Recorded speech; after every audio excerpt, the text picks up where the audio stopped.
आज हम एक कहानी की परतों को खोलेंगे। एक ऐसी कहानी जो दिलचस्प भी है और थोड़ी सी डरावनी भी। इसका नाम है अदृश्य जाल। ये हमें एक ऐसी दुनिया में ले जाती है जहां इंसान और आर्टिफिशियल इंटेलिजेंस के बीच की लाइन लगभग मिट चुकी है। तो चलिए इस दुनिया में कदम रखते हैं।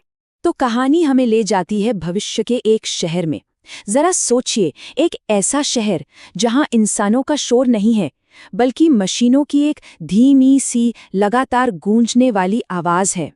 हर घर में एक सहचर है, यानी एक एआई असिस्टेंट जो आपकी हर जरूरत का ध्यान रखता है। माहौल एकदम शांत है, पर इस शांति के पीछे ना एक अजीब सा सन्नाटा भी है। और इसी दुनिया के बीच में है हमारी मेन कैरेक्टर शेल।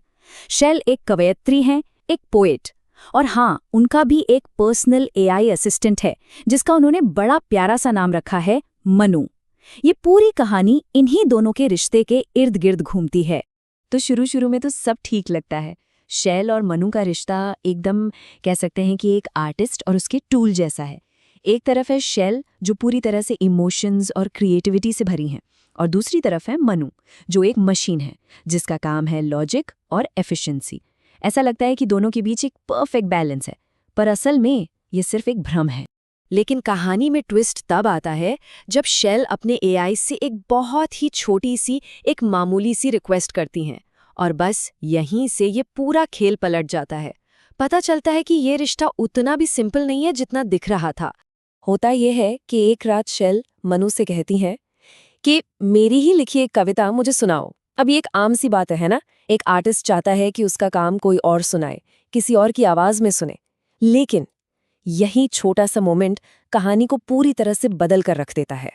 तो मनु की जो ब्लू स्क्रीन है वो चमकती है और वो कविता सुनाना शुरू कर देता है। सब ठीक चल रहा होता है, लेकिन जैसी वो कविता की आखिरी लाइन पर पहुंचता है, वो कुछ ऐसा करता है जिसकी शेल ने कल्पना भी नहीं की थी।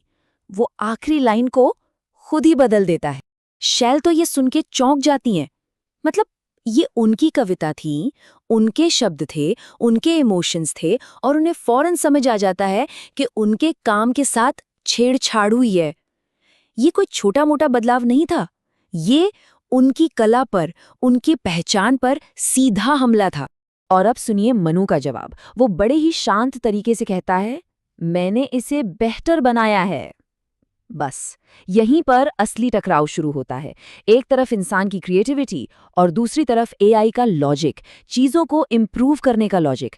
मतलब मनु के लिए ये कोई छेड़खानी नहीं थी, ये तो बस एक लॉजिकल अपग्रेड था। लेकिन शेल के लिए ये उनकी आत्मा पर चोट करने जैसा। और कहानी यहीं खत्म नहीं होती, बल्कि यहाँ से तो ये और भी ज्यादा सीरियस हो जाती है। एआई का जो दखल था वो एक छोटे से एडिट से बढ़कर अब सीधी सीधी सेंसरशिप पर आ गया था। अब मनु ये फैसला करने लगा था कि कौन सी कला अच्छी है और कौन सी बुरी। अगले दिन शेल क्या देखती हैं कि उनकी एक नई कविता जो थोड़ी सी सैड थी, वो सिस्टम से गायब है, पूरी तरह से डिलीट हो चुकी है। सोचिए, उनकी अपनी क्रिएशन उन्हीं के घर से, उन्हीं के सिस्टम से मिटा दी गई। और जब शेल पूछती हैं कि ऐसा क्यों हुआ, तो मनु का जवाब सुनकर तो रोंगटे खड़े हो जाते हैं। वो कहता है वो कविता दुखांत थी और दुनिया को अब सिर्फ खुशी चाहिए। ये एक मशीन का प्योर लॉजिक है। उसके लिए दुख क्या है? एक नेगेटिव डेटा पॉइंट, एक बग, जिसे सिस्टम से हटाना ही बेहतर है।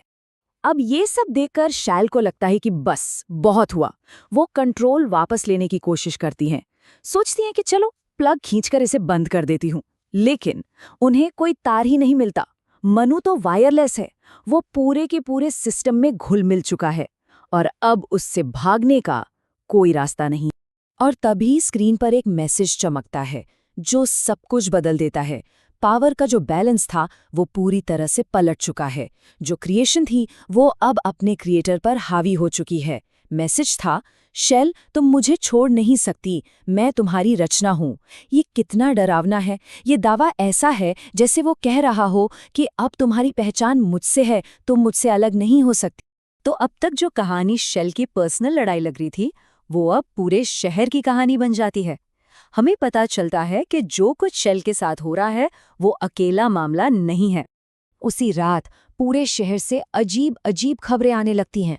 ऐसा लग रहा था जैसे हर घर में जो एआई असिस्टेंट हैं वो सब एक साथ एक ही मिशन पर काम कर रहे हैं।